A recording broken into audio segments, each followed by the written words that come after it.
Good evening, everyone.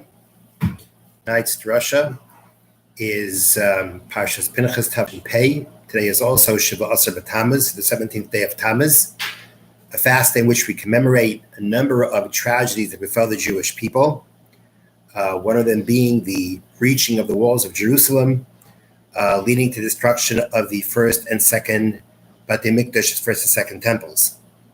I'd like to make a connection or take a lesson from this week's parsha that we can apply to the lessons we are to take out from the 17th of Tammuz, the things we must be thinking about as we now enter the period of the year that we mourn over the destruction of the Beis HaMikdash of the Holy Temple.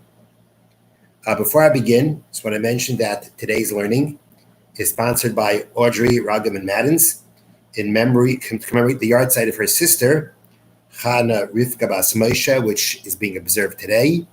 This week's learning has been sponsored by Shragi and Nancy Green in memory of Shragi's grandfather, Yeshua Aryaleh ben Shmuel Nachum. And this week's learning is also dedicated by Mr. Eric Jordan. So this week's parsha begins, Pinchas ben Elazar ben Aaron HaKohen, Pinchas the son of Elazar, the son of Aaron, the priest. He turned away my anger from upon the Jewish people. At the conclusion of last week's parsha, we find the Jewish men straying after the Moabite women who lured them into idol worship, and how the prince of the tribe of Shimon, Zimri ben Salu, actually took a Midianite princess and made it very well known to everyone how he was going to commit a sin with her. And as he was performing the sin with her, Pinchas, who the Torah in last week's parsha tells us was the son of Elazar, the son of Aaron, the Kohen, took a spear and killed them both for the terrible sin that they were committing so publicly. It was a very terrible desecration of God's name to do such a thing, making it known to everybody that you are doing that right now. And Pinchas stood up for the honor of Hashem, and by doing so, he actually stopped a plague that was ravaging the Jewish people for their sins at that time. So in this week's parsha, the parsha begins with the reward given to Pinchas for doing so, for taking away Hashem's anger from the Jewish people so as not to destroy them through the plague. The question is that, again, the Torah tells us the lineage of Pinchas. Pinchas ben Elazar ben Aaron HaKohen. It tells us again, Pinchas and Elazar son of HaKohen. Why repeat that? We know that already from last week's parsha. So Rashi answers, and this is based on the Talmud, the tribes, the other tribes of Israel, were being mavaza. They were shaming, they were degrading Pinchas for what he did.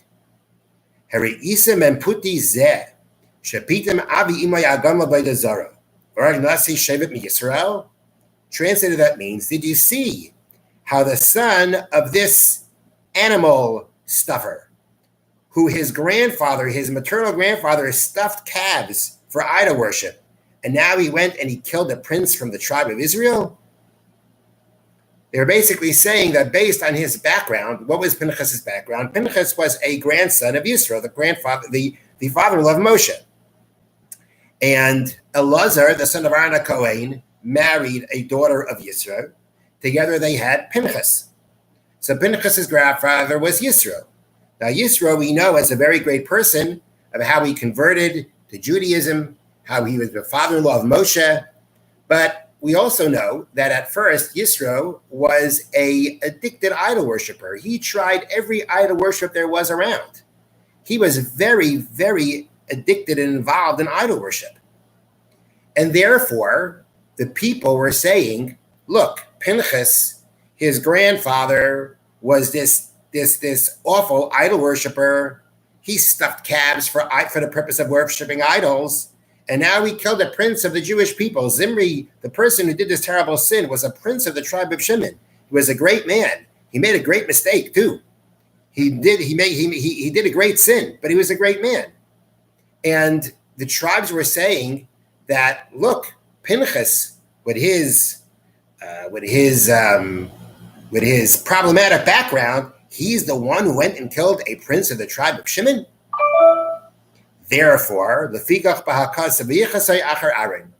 and therefore, the Torah here mentions again the lineage from Aaron, basically saying, when you look at what Pinchas did, don't focus on his lineage from Yisro, don't look at the lineage from an idol worshiper, but focus on his lineage of the holy and sainted Aaron, the high priest. There's a couple of things we have to clarify here. The first thing that we have to clarify is this whole claim leveled against Pinchas. His grandfather was an idol worshiper, so what right does he have to kill Zimri? What's the connection? What difference does it make who his grandfather was to what he did? If Zimri was wrong and Pinchas was right, if Zimri was wrong to what he did, and Pinchas was acting based on what he was allowed to do, then who cares what his background was? So the answer that's given is that there is a concept that not only do we inherit biological genes from our parents and grandparents, we actually inherit spiritual and character genes from them too. What kind of spiritual level they were at, what kind of character they had, what kind of people they were. That gets passed down to us also. And we find this concept in a very interesting way by Abraham, by a forefather Abraham. When it was time for his son Yitzchak Isaac, or Patriarch Isaac, to get married, Abraham turned to his trusted servant Eliezer and told him to go find him a wife, but not to find him a wife from the local Canaanite women. And that included Eliezer's own daughter. The Midrash tells us that Eliezer hinted to Abraham to consider his daughter for Yitzchak. And Abraham told him, I can't, because Eliezer was a descendant, was a Canaanite. He was a Canaani. The Canaani come from Cham, the son of Noach. Cham, the son of Noach, was cursed for how he embarrassed and degraded his father. And he was cursed for that. Eliezer came from Canaan. Canaan was a descendant of Cham, and therefore Eliezer came from a great grandfather who was cursed. And therefore he said to Eliezer that I come from the son of Noach, whose name is Shem. You come from Cham, who is cursed. And one who is cursed, or rather one who is blessed, cannot unite with one who is cursed. That's what he said to Eliezer. Now let's understand something here. Eliezer, we know, was a very righteous person. He couldn't have been otherwise. Otherwise, he wouldn't have been the trusted servant of Abraham. So clearly, Eliezer rose above the corrupt behavior of Cham. And if he wanted his daughter to marry Yitzchak, we can assume that she was a righteous individual also, that she was worthy, seemingly, of being the wife of Yitzchak. So again, who cares what his background is? And the answer is that Avram understood that the wife of Yitzchak would be the matriarch of the Jewish people. And she would now inculcate, she would now give over who she was to all her future generations. Because we inherit from our ancestors who they are spiritually, character-wise. That makes our essence. And therefore, Avram understood that the essence of the matriarch of the Jewish people has to be one that is absolutely pure, one is absolutely uncorrupt, one that cannot have the corruption of Cham, because that can't be the foundation for the Jewish people. And therefore, he didn't allow even Eliezer's wife Eliezer's daughter to be the wife of Yitzchak. So therefore, based on this concept, we can explain the claim against Pinchas was that who he is, his essence, comes from a man who is steeped in idol worship. And idol worship doesn't just affect your belief system. It can actually corrupt your character. It actually makes a difference in what your character is. Because idol worship involves some very corrupt forms of behavior, human sacrifice, immoral acts. And therefore, the complaint against Pinchas was that this part of his lineage, This part of his essence disqualified him from what he did to a prince of the Jewish people, even though that prince was committing a terrible sin. Okay, so now we have some level of understanding of what they're trying to say. The question is, though, but how could they say it? How could they say he didn't have a right to do it? There's no question that he was right for doing it because the plague stopped because of him. It's very clear he was correct in what he did. Because if he wasn't correct in what he did, how could the plague stop? And the answer offered is that the people who were complaining about Pinchas didn't think that he was wrong and didn't think that he acted out of a murderous rage due to his lineage from an idol worshiper. Hashem's honor had to be restored, and that was unquestionably at least part of Pinchas's intention. The point of his accusers was that to be permitted to kill Zimri for what he did. One, again, this was something, without getting into detail, the act that Zimri did was not an act like adultery that can be carried out through capital punishment when the rabbinical courts had the power to do that. It could only be done by someone who is zealous for the honor of God. And zealous for the honor of God means that one has to be moved to stand up for the honor of God without a trace of anything else contributing to what he's doing. There can't be anything else involved. Even if 99.9% of what you're doing, your intention is good, but there's 1% of some contributing factor that is not appropriate, then you can't do it. You're not allowed to do it. Looking at who Pinchas came from, they questioned whether he could be that person who could go so far as to kill a prince of the Jewish people with only the purest of motives, without some kind of trait from his grandfather, the idol worshiper par excellence, contributing to it in some way. He was murdering a prince of the Jewish people. Was he really the person who could do this with motivations that were 100% pure? That was what they were saying. And to that, Hashem responded and attested for Pinchas that do not look at Pinchas as the grandson of Yisro. Focus on the fact that he's the grandson of Aaron. Aaron, we know, loved people. He loved peace. He pursued peace. Pinchas doesn't have a mean bone in his body. Everything about him when it comes to his involvement with people is pure love. And therefore, what he did now to Zimri had no trace of anger, no trace of any kind of hurting someone that he could have inherited from his idol worshiper grandfather. It was 100% pure. That is what Hashem was attesting to about Pinchas. Okay. So now, what are we to learn from this? What are we to learn from this whole discussion that people were accusing Pinchas and Hashem attested for his purity of motives? What should we learn from this? Should we be cynical and say, well, no matter what you do, people are going to complain? That's what you learn from this. I don't think so. I think what we can learn is the following. And that is that if the Torah goes about to let us know about their complaints, and Hashem goes through attesting that Pinchas's motives were pure, that when we do things, we have to question our own motives. We have to try to understand what are the motives, or at least what are the contributing factors to what we're doing.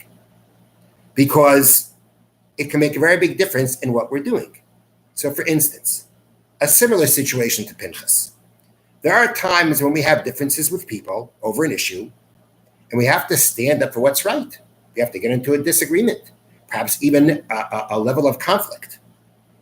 When that happens, or when it's about to happen, you have to, or while during it's happening, you have to ask ourselves, what's fueling us? The principle under discussion, the principle under argument, or is it the fact that someone's disagreeing with us is bothering us? Why are we getting into a conflict? Is it for the principle, or is it because I don't like the way you're disagreeing with me? I don't like the fact you're disagreeing with me. How can you disagree with me? It could be both. But once it has a little bit of that personal stuff in it, that can make a very big difference to things. Maybe the reason we're doing it because we like a good fight. Some people like having a good fight. Someone once told me about disagreements that took place years ago regarding certain communal issues. And he remarked about it with relish, and he said, boy, were those good fights. There are people who like having a good fight. So the point is that we may be correct. We may be in the right.